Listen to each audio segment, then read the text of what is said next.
Well, we're going to be doing something a little different today. If you've been around the last few weeks, you know that we've been doing this series called What Defines Us, talking about RiverLife's 6 core values. Well, we've come to it. We've spent 6 weeks on it, talking about 6 core values. So I thought I'd take one more week here before we kind of kick off into Serve Sunday next week and then Thanksgiving and all of that. I thought I'd take 1 week here to kind of wrap up and give an overview, but also to sort of walk up to the car and pop the hood and let you guys take a look under the hood of RiverLife Church. So I'm kind of calling this 15 decisions we've made based on our values. And that's what today is about. It's a little more casual. My notes are fairly sparse, and so I'm just going to be sharing a little bit. I've got my 15 core decisions that we as a church have made based on our values, and I'm going to share those with you. But one of the other things that we're going to do is we're going to do some Q&A. Okay? And so I've got a phone number up here. Oh, there we go. It was just up there. Get that slide back up there. Hooah! Like that. Okay, so you can actually text up your questions. I've got my phone here. I'll be able to get them all. As you have questions about RiverLife, I thought this would also be a great time to sort of do a little town hall type Q&A. So if you have any questions during the talk, during the sharing, or if you have questions afterwards, I'll put this phone number back up here. That's RiverLife's phone number if you ever have to call. It just goes to my phone, but still it's RiverLife's phone number. But yeah, so let's try this out and see. And it's my chance as kind of the pastor and our leadership team to give you guys a look into some decisions we've made specifically based on our values. Because if you've been around, every week I start the same way. I say that values are really important because values shape the decisions we make. And you're either doing it intentionally or unintentionally. We as a church want to be intentional. Okay? So we want to be intentional about making decisions based on our values. Okay? So it's not going to be a Bible lesson today. It's a little more casual. It's kind of more of a town hall discussion. If you have a question in the middle of it, you can just raise your hand or shout it out or throw a bottle at me or something. Just drink all the coffee first before you throw it at me. Okay? So let's do a quick overview of the 6 core values. Okay? So 6 core values. Acceptance. Okay? Embracing people as they are. We as a church want to embrace you exactly where you're at. Because we believe that's how God works. Second, transformation. We want to embrace you where you're at, but we don't want to leave you there. We want to pursue radical life change. Okay? Third, relevance. We want to work really hard at connecting biblical truth to daily life. Okay? I don't think biblical truth is much good if we're not able to connect it to our lives. So we've got acceptance, transformation, relevance. Okay? Next, biculturalism. Okay? We're honoring the complexity of being Hmong and American. And whether you are second-gen Hmong, like many of you, whether you are second-gen Korean or Vietnamese, or whether you're Nagat, like me, or Kedu, like someone else. Okay? Chances are, if you're here, you're connected to the Hmong community somehow. So I believe all of us in here are living some type of connected bicultural lives. And we want to honor that is very complex. Okay? Fifth is authenticity. Being real and transparent. That's one of my big goals. I'll talk about that one in a second, in a little bit. Okay? And then lastly, impact. Is that we as a church want to be making a difference in our communities. We don't want to just meet here every week, come here, go home, and that's it. We want to make an impact, make a difference in our communities. So, those are our 6 core values. And I thought I'd share a little bit about where those core values came from. Because sometimes people will wonder, well, why don't you have something like gospel-centered or Bible teaching as your core values? Honestly, every church should have gospel-centered Bible teaching as their core values. That's like saying one of your core values as a human is breathing. Okay? You better have breathing as a core value. If you don't. So as far as I'm concerned, every church, that's like breathing. That's like blood flowing in our church. is being gospel-centered, which means centered on the work of Jesus Christ, and being Bible teaching. And I really wrestled with today, being like, wow, man, I need to kind of teach the Bible. That's the call God's put on my life as a pastor of this church.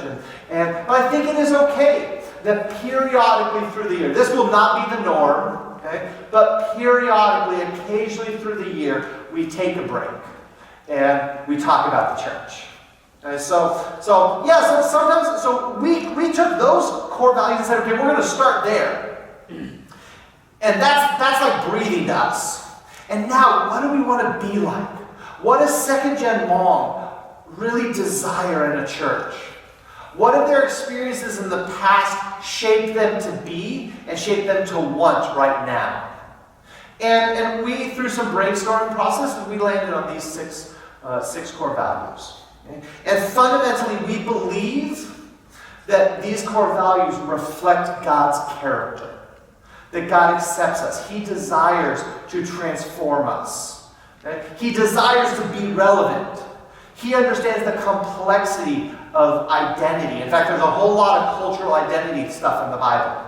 And it's very complex. And so we believe our core values reflect God's core values, or at least some of his values. So let's talk about this. Let's talk about some of the decisions we've made. Our first one about accept. And again, at any point, if you have a question, you can just raise your hand and ask in the middle, or fire up a text to that phone number. If you don't remember it or didn't type it in already, it'll be up at the end. So you can just start a message already, and then when the phone number comes back up, then you can send it off. Okay, so acceptance, embracing people as they are. Two themes that you're going to hear throughout these six core values is two themes, is staff your values and fund your values. Basically, when it comes to your core, you can know an organization like a church or a business is living out its core values if they put their money and their people toward it. And so that's one of the things we've tried to do. Okay? You guys know as you walked in, we've got some donuts and some coffee out there. We've actually brought on part of our core ministry staff, a hospitality director. Okay, that's Pajar. If you met Pajar, she's probably out there at the coffee stand right now, greet you with a great smile, get a cup of coffee or tea.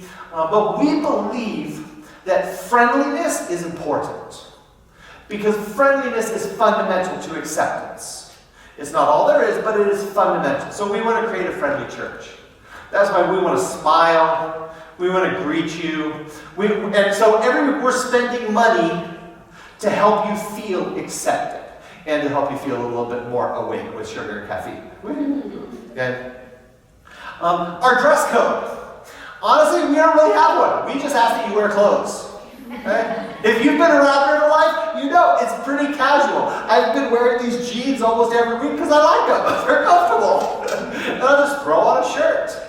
So we want you to come as you are. And some churches, if you've been to some that have that pressure where you have to dress up and then it becomes this big competition, especially with the ladies, you know what I'm talking about. Guys, if you don't know, ask a woman in your life, they'll know what it means. Okay? And we don't want to be that. We want to be a church where you can come wearing whatever you want, just wear something. Well, if you like suits, you like dress up, you like sweaters, and I don't even know what the equivalent for nice not dresses. It's getting way too cold for flowy dresses now. But if you like to dress up for church, dress up for church. If you don't. We don't really care. We care that you come here with an open heart to connect for God. That's part of what it means for us to be accepting as a church, to live out that core value. Okay? Another thing is, you don't have to agree with RiverLife's theology or even RiverLife's practice to be a part of RiverLife. You don't have to agree with me. Paul and I actually disagree on some pretty big things. And as the weeks go by, we're going to have opportunities where we're going to actually preach. And one of these times we're going to have to preach where the two of us are actually going to preach different things based on the same passage. Because there are things she and I disagree with. So it's okay if you disagree. It's okay if you disagree with Halloween and you don't want to practice it. That's okay. And hopefully, we as a church will be okay with you disagreeing, and you will be okay with others in the church agreeing. That's part of acceptance. That's what we want to shape. You do not have to agree or even believe all the same things in here. And whether that's political views, views on social issues, family views, whatever. Okay? We want you to be able to believe what you believe and walk in. Now understand, I'm going to be teaching my perspective and how I've understood the Bible. And I think there are some things, some core beliefs, kind of the majors of Christianity that we will definitely push. But when it comes to all the minors, we want to major on the majors and let the minors kind of have some diversity in the body of Christ. Okay? And then lastly is my sermons. If you've been around, you've probably heard enough of my sermons to know I'm not a big Bible thumper, slammer, lecturer, guilter. That's not really my style. That's not my style to invite you to church to spend a few hours on a Sunday morning when you could be in bed or reading the paper or watching TV. Come here to slam you and lecture you. I don't think that's a great representation of Christianity, of our God. So my sermons, I want them to be encouraging and challenging and uplifting and to help you encourage, again, accept you where you're at, but also help you move forward. And that brings into the second one, transformation. Pursuing radical life change.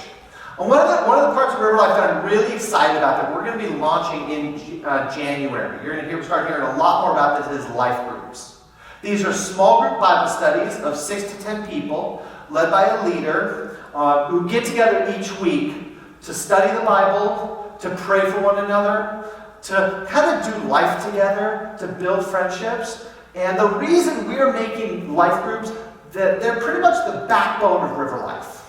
And the backbone of RiverLife, particularly the discipleship process, is both my wife, Buffalo, and I have been involved in small groups basically ever since college, and being in them and leading them. And what we've discovered is there is no single more effective discipleship tool than small groups. Nothing I've ever seen or done or read about can even come close to helping people grow in their faith like small groups can. And the truth is, sermons rarely change lives. I know that, and I'm the guy who does the sermons. So I know that. I'm not living some deluded life here. I know sermons can help teach you information. They can help inspire you. But sermons rarely change lives. You know what changes lives? When God gets a hold of you for the rest of the week. And you start talking to your friends about it. You have your friends help keep you accountable on decisions that you heard on Sunday. That's where life group comes in. So our core ministry of transformation comes out of life groups. And I encourage, you're going to hear a lot more about this in January, and I encourage you to participate. Join a life group. I've led a life group with a number of guys who are part of this church, and you're going to be hearing from them later on in January about how it's helped change their lives, how it's helped transform them. So that's a core value. Because honestly, if you're sitting in these chairs a year from now, and you're the same as you are today, we have failed as a church. And honestly, you've kind of failed as a Christ follower. And so we want to pursue radical life change. Not just little life change, radical life change. Okay? Big wounds healed. Big habits broken. Big destructive patterns replaced with healthy patterns. That's what we want a part of RiverLife. And small groups are going to be a major way to do that. Okay? Let's see. Let's talk biculturalism. Now, this is a tough one. What does biculturalism as a value look like for RiverLife? Well, one of them is we are unabashedly a Hmong church. It's actually the most common question that we've gotten asked is are you guys multicultural? Or is it okay if I'm not Hmong, can I come? Are you sure you want to be, why limit it to Hmong? Why don't you make it open to everybody? It's actually a fairly common question that we've gotten asked over the past year or so of planning RiverLife. And part of it comes to that for Paul and I, we have a very clear calling to second gen Hmong. And so when God kind of called us to plant a church, it was going to be a Hmong church. Right? But the difference is, and you guys know this because many of you who are living it as second gen Hmong, then you guys know that what it means to be Hmong is different for you guys than what it means to be Hmong for your parents. Just like for your kids, the third generation, what it means for them as they grow up, what it means for them to be Hmong will be different for you. That's going to blow your mind, okay? Just here, you ready to have your mind blown? Okay? Now, picture the gap, for all of you with kids, and for those who don't, you can picture it as well. Picture the gap between you and your parents. Okay? Can you picture it? The gap between you and your children is actually going to be bigger. The gap, traditionally, the gap between second and third generation is sometimes even harder because the obvious things like English versus Hmong or grow up in America versus grow up in Laos are gone. So it looks like they should be a lot more like you, but that gap is going to be as much, if not bigger, for your kids. So Hmong identity is changing. We understand that. Hmong identity in and of itself is widening its cultural definition. So that we are widening our cultural definition of what a Hmong church looks like. Traditionally, Hmong churches consist of only Hmong people. Okay? I know that because I am usually the only white guy in the room.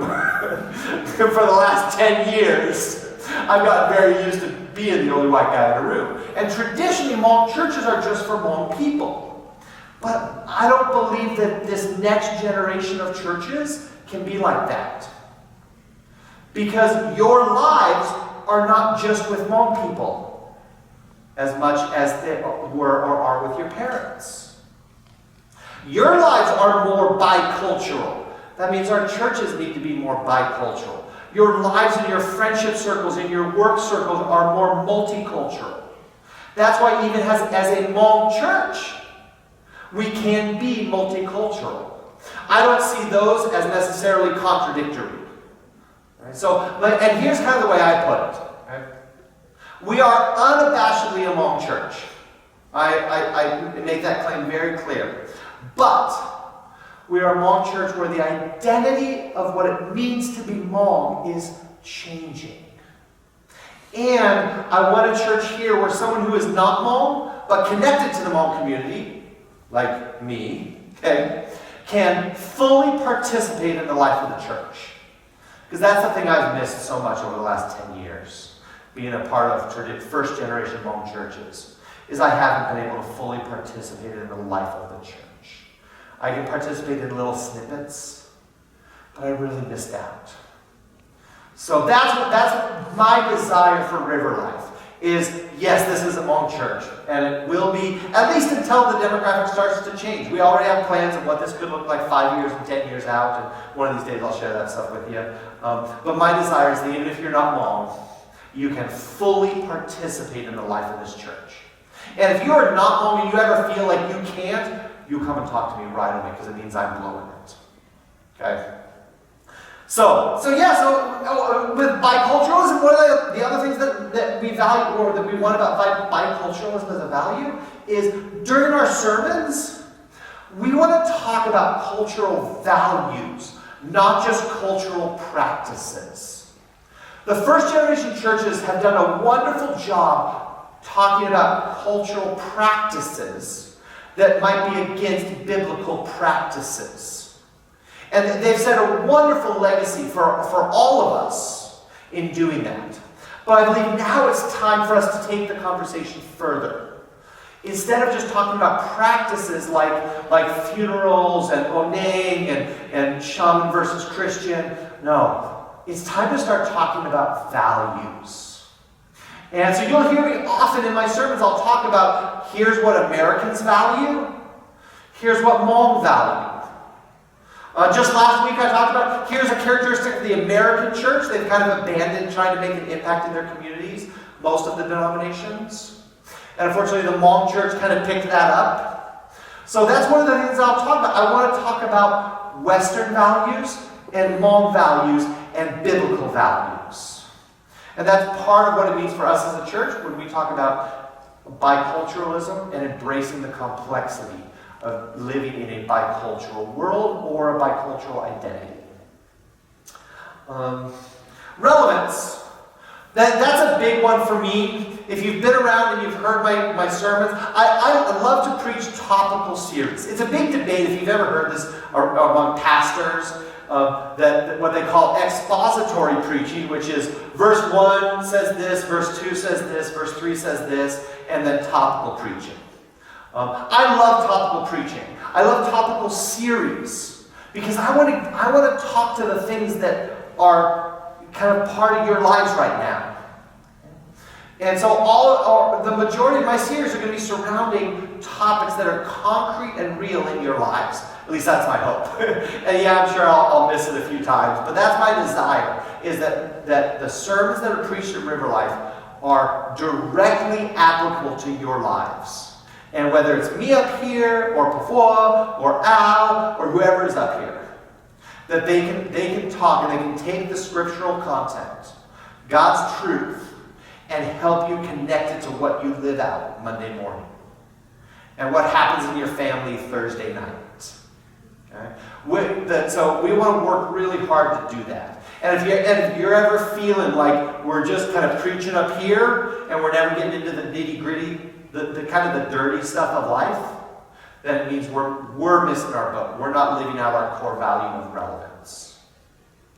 And then one of the other ones is I love practical preaching. I believe God's word is intended to be practical. Right? With all due respect to theologians, those guys are important. But the church, we need to be practical. So here each week, I hope you're walking away from each time at RiverLife with some concrete steps about how you can live a life that glorifies God, how you can live more like Christ, how you can be more loving in your families, how you can be more reflective of God's character. That's my desire, that you can be very concrete, have very concrete steps. Let's see. Authenticity. So we got two more, and then we'll kind of break and we'll do some Q&A. Okay? Authenticity. One of the things that I like sermon story, sermon illustrations, the type you hear a sermon and you kind of get the feeling someone just found this on the internet. It's a guy walking along a beach, finds a starfish. Billy Graham walks into an elevator and starts up a conversation. Those sort of stuff that are used as sermon illustrations. Those are okay and all, but most of my sermon illustrations, I want to come from my own life. I'm pretty comfortable talking about the things where I kind of blow it, or feeling awkward, or have really exciting. I'm okay talking about that because I want to model authenticity to you guys. And I'm going to share about my failings. I'm going to share about my sins. And I might even share some times where I don't blow it. The rare exceptions where I might actually pull off something correctly. But because I want to be authentic with you guys. Because the truth is, churches are shaped by their pastor. That's a really scary thing from the pastor's point of view. Because whatever I am like up here, you guys learn that's how you should behave as well. You ever notice that? You ever notice how churches very much become a reflection of their pastor? If it's a really intellectual pastor, the people tend to talk really intellectually. If it's a really impersonal pastor, chances are the church is rather impersonal. I want to be a really personal pastor. And so I'm going to tell you stories. I'm going to tell you stories about my life and my faith. And I'm going to challenge you with your life and your faith. So I'm going to be authentic. And if that makes you uncomfortable to hear that your pastor has failings, or that your pastor kind of hates to pray, that can be a disturbing one to hear sometimes. Or your pastor kind of got in a huge fight with his wife and it was his fault. If that stuff disturbs you, you should should go find a more perfect pastor. There are plenty of them out there who are really, really perfect. This is not the place for that. Because I don't think there are really any of us who have it all together, and especially not me. I've got some education, I've got some certification, and I've got a title called pastor, or Sifu if you like. But that doesn't make me any more together than anyone else. And I'm going to be really honest about that. So my desire is, if I am authentic up here, I think you will kind of hear that it's okay to be authentic when you're talking with someone in the lobby, or you're sharing when someone asks, how was your week? And you have that moment of decision. Am I going to say fine, or am I going to tell them how it really was? And hopefully my model will be, I guess I can tell them how it really is right now, because it sucks right now. And I want to tell someone. So I want to be authentic. Also on our leadership team, when we get together, we're pretty honest and open about what's going on in our lives. So know that that's being modeled among the leaders. It's being modeled up here. It's being modeled up with Johan as well. And hopefully that means it's safe to be real in this church. It's safe to be authentic. And lastly, impact. Making a difference in our communities. Here's another one where we staff our value. Out of our core ministry team, one of the people on that team is our community engagement director, Alicia Tao, who's probably out there at the Operation Christmas Child table. And so making an impact in our communities is so important. We have a staff member. She's unpaid, but she's awesome nonetheless. But our leadership team would kind of be my pastoral staff, if I were to do it like that. And she's one of them, because I want to be a church that isn't just locked to Central High School. I want to be a church that's out there, and out there, and over there, and no, not over there, but over there. No, okay, over there also. Okay, I want to be a church that's outside the church. So that's why we're building in what we call Serve Sunday. Well, our first one is next week with Operation Christmas Child. I've got a video that I'm going to show in a little bit, tell you more about that. Hopefully you're following us on Facebook, because there's some great videos. I'm posting a ton of great information up there. So we have these things called Serve Sundays, which is about 4 or 5 times a year, we're going to actually take a Sunday morning and do something to make a difference in people's lives. And some of them are going to be, when it warms back up, we're going to do some community projects. Here, now that it's getting a little cold, this next week, we're going to be collecting donations for Operation Christmas Child and packing shoe boxes next week. But I'm going to tell you a whole lot more about that in a few more minutes later in the service. So we want to make a difference in our community. So that's why we're doing Serve Sunday. We want this to be a family event. It's a great opportunity to help your child understand what it means to give to somebody else. So we want to do that. We want to help the singles, the married without kids, give you opportunities to serve. And then later in spring of next year, we're actually going to start launching probably monthly or bi-monthly service projects. That'll be on like a weekend where you sign up and we go over and we clean a park, we paint a house, we partner with organizations to serve our community. Because we believe as a church, we believe that Christians should be difference makers. And unfortunately, the American evangelical church has blown it on this one. That it used to be, there was a time when the Christian church basically was behind almost every good thing in society. Hospitals, education, women's right to vote, ending slavery, medical access, you name it. There was a time in history where Christians were behind that. And that's pretty awesome.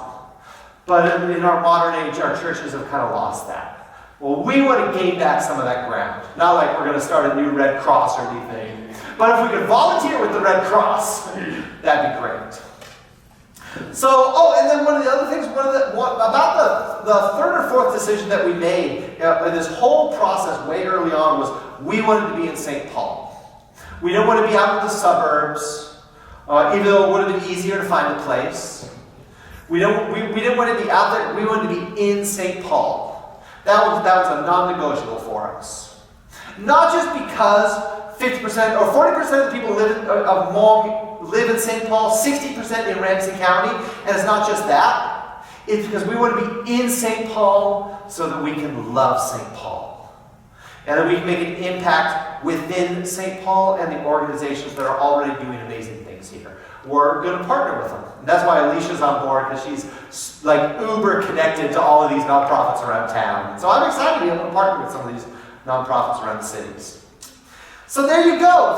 There's a little look under the hood of RiverLife Church. Hopefully this was interesting and helpful to give you a little bit of why we do some of the things we do. And so now we're going to just pause and do some Q&A. So let's get that phone number back up on the screen.